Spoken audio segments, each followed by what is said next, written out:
আজ সারা বাংলায় কন্যাশ্রী দিবস পালিত হলো সাড়ম্বরে। আপনারা এই খবর দেখছেন আরবান টাইমস পোর্টাল চ্যানেলে। ভালো লাগলে অবশ্যই সাবস্ক্রাইব করবেন। সারা বাংলায় আজকে সারা বাংলা জুড়ে আর কি কন্যাশ্রী দিবস চলছে, একটা ঐতিহাস দিবস হিসেবে পরিণত হয়েছে এই কন্যাশ্রী দিবস। এবং সেই কন্যাশ্রী বাংলা ছাড়িয়ে সারা ভারতবর্ষ ছাড়িয়ে বিদেশের পাড়ি দিয়েছে। বিদেশের মাটিতেও সে কন্যাশ্রী সম্মানিত হয়েছে, সম্মান পেয়েছে সেই কন্যাশ্রীটা। এই কন্যাশ্রী দিবসে আপনি একজন নৈহাটি পৌরসভার পৌর পরিষদ, এই বিষয়ে আপনি কি বলবেন? যে নৈহাটি এলাকার মধ্যেও তো অনেক কন্যাশ্রী আছে। মমতা ব্যানার্জি দায়িত্ব পাওয়ার পর 2013 সালে কন্যাশ্রী চালু হয় আজকের দিনে।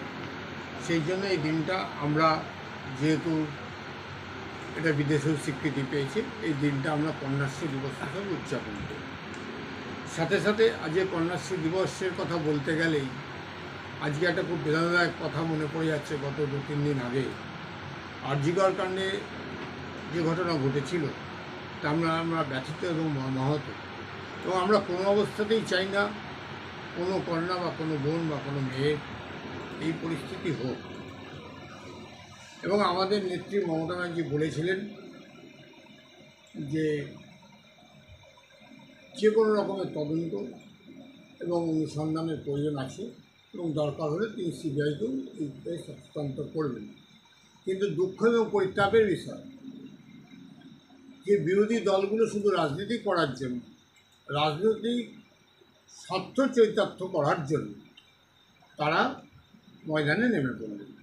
শুধু ময়দানে নামা নয়, আজকে অনেক জায়গায় দেখলাম ফেসবুকে আজকে 11:30 থেকে ওরা যে প্রতিবাদ দিবস করবে ডাক্তাররা রাত্রে এবং বিভিন্ন মানুষকে যেতে জমায়েত হতে বলেছে দল মত ধর্ম নির্বিশেষে।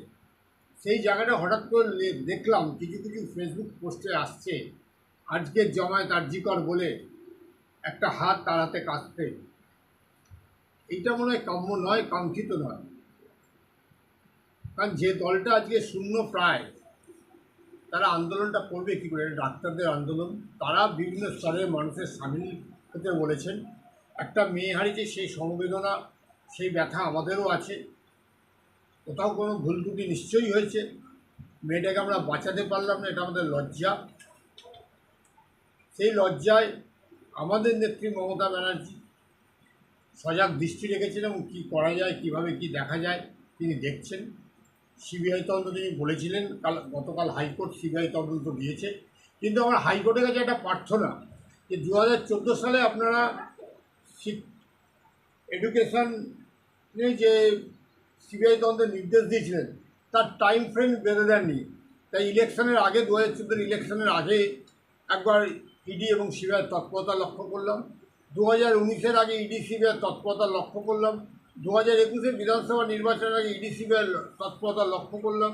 2024-এ লোকসভা নির্বাচনের আগেও ইডি এবং সিবিআইয়ের তৎপরতা সব একটা টাইম ফ্রেমিং বেঁধে দেওয়া উচিত। এর মধ্যে তোমার অনুসন্ধান শেষ করে চার্জশিট দিয়ে দিতে হবে।